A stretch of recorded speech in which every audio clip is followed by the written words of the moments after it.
I heard you was out here letting people insult you for being too aggressive, too masculine, too whatever they talking about.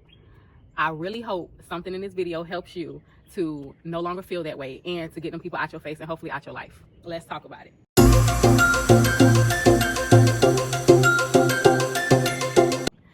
What's up, QC fam? It is Queen Chef Author Healer, also known as Joy. Just Joy is fine. I am a chef by trade, writer by gift, healer by nature.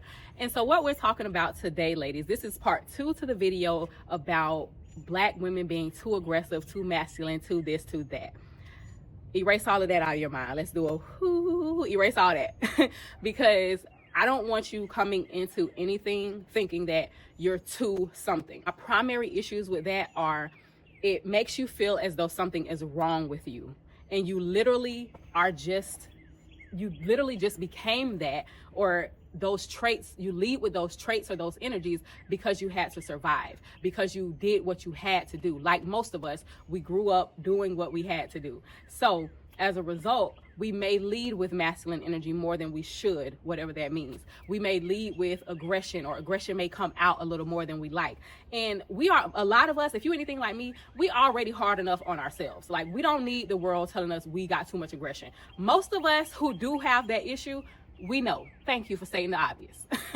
Anyway, this video though, you can go, if you haven't seen that one, go look at that one. And I just kind of talked about how, you know, a lot of us became that because we had to survive. A lot of us became that because of those inner child wounds that we had from early on. Instability, being alone, too much responsibility. You know what I mean? It's frustration that accumulated and contributed to the women we are today.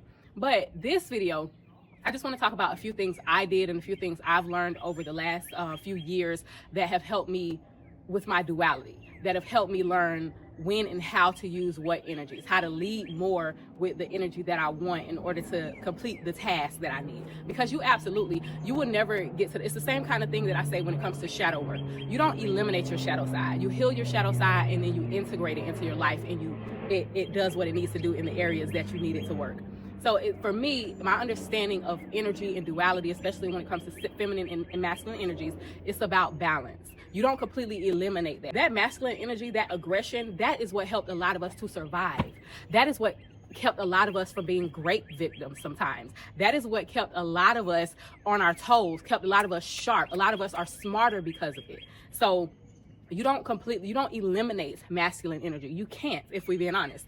You learn how to balance them. And I'm gonna just give you a few things that I've used over the years, and you take this information and you make it your own, use it however you need to use it. But a few things that I did just to kind of balance it out, just to kind of learn how to lead more. And I'm gonna tell you where you don't start.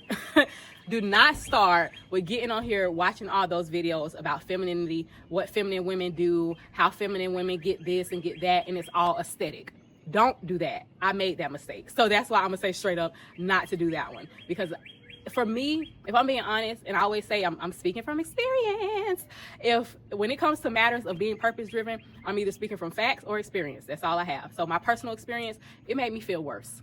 It made me feel worse because I didn't feel like I didn't look like those girls. I'm not those girls' size. I don't talk like those girls. It's very different. So it made me feel even worse when I started watching those and thinking that I'm going to get some tips or some help or something that's going to help me balance it all out. But in reality, it literally just made it worse for me, because I did a lot of comparing, and I was just looking at the fact that I don't have nothing in common with these people, and I don't see what they're doing as something that's going to help me. So I want to bring forth some things that helped me, and I feel like all women, or any woman who can identify with this particular issue or insecurity, can use to learn how to balance more and kind of get those things out. The first thing I'm going to tell you to do, create yourself a sanctuary. Obviously, I would recommend that it be in your house somewhere.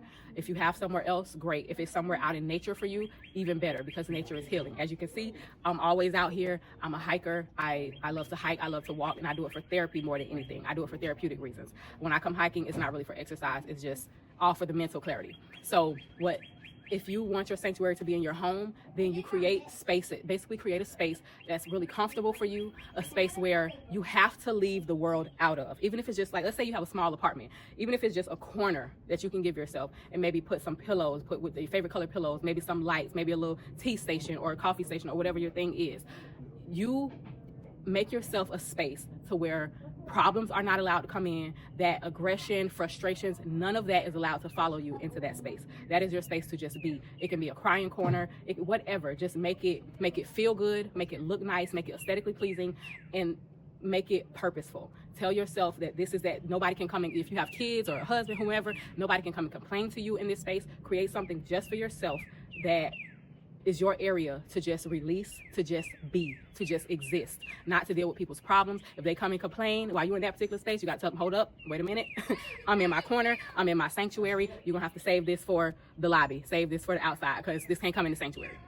So that's one of the first things that I did. Initially, it was in my home. Now, as I've learned to more integrate, make myself the sanctuary, now as I've made myself an altar, as if you will, I'm able to do more outside in nature, because everything I have is right here in me. But if you're just starting out, I would suggest starting out like I did, by just creating a space in your home and use it for that purpose.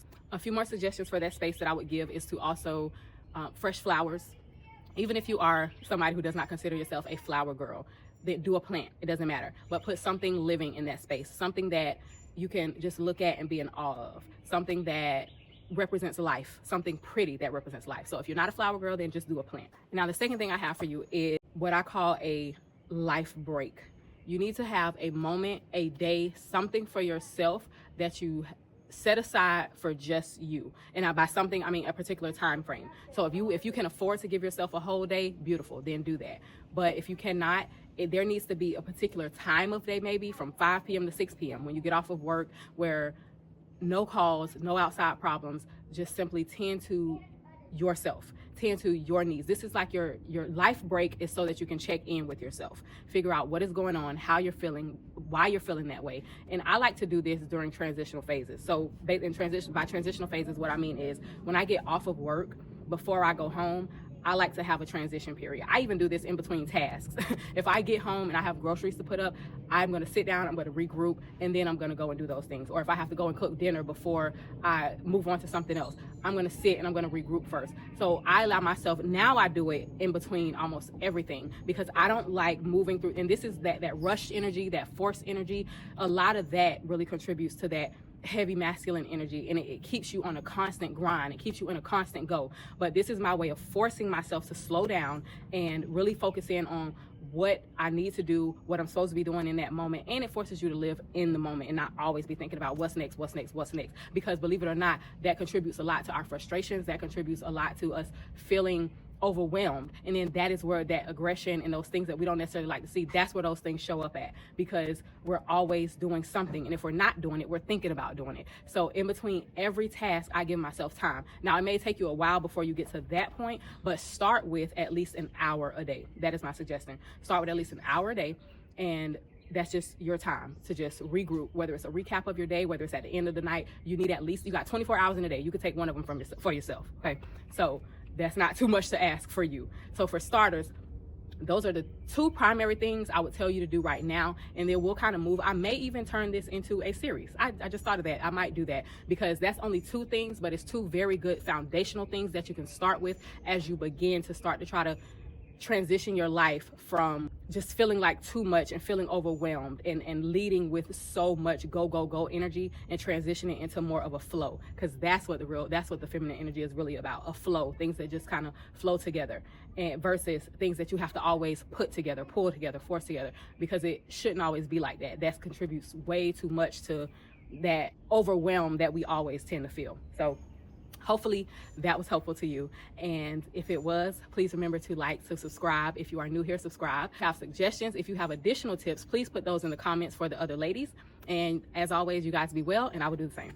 So I just wrapped up my video. I was out recording over by where I walk, where I hike at, and I was wrapping up, and a family came, this guy and his two sons actually. There's a playground like over to the side of where I was just filming at. Now I'm getting ready to leave, and as I was packing up my camera stuff, my camera stand and everything, and he turns around, he looks at me and he says, you know, it's so funny that because they came in on the tail end of part 2, this video that I'm going to tack this on the end of. They came in on the tail end, and he was like, you know, it's so funny that what you were just talking about on the video, that's why me and my boys are out here, that's why we come out here, that's to give my wife a break. And you know, normally we walk so that it can take at least 4 hours. I can bring them out here, get them tired, and so she can just have her time on Sundays to give her at least 4 hours alone. Because you know, a lot of times he was saying that he tells his guy friends that like a lot of times women and moms especially take on the brunt of a lot of the work, and we don't really say anything a lot of times. Like, you have to just kind of do. And y'all, when I tell y'all, that just it made my heart flutter a little bit, because it was just like, for one, I love that kind of confirmation from Spirit. Like, I swear, listen, Spirit will always meet you where you at. Even when I have doubts about what my message for you guys or my lesson around healing or anything may be for you guys that day, I may have a doubt about what it needs to be or what I need to focus on, but Spirit will always meet you at. Meet you where you at. That's number one. So I'm going to put this video on the end of part 2 of that other video, because that was a huge confirmation for me that, you know, that what is in that video is important and it needs to be heard. So I appreciated that a lot. I appreciate him saying that. And then 2, I really appreciate the fact that he was saying he tells his guy friends that, because enough of us just aren't talking about these things. Like, those things are healing. That is the true healing. And for us to do this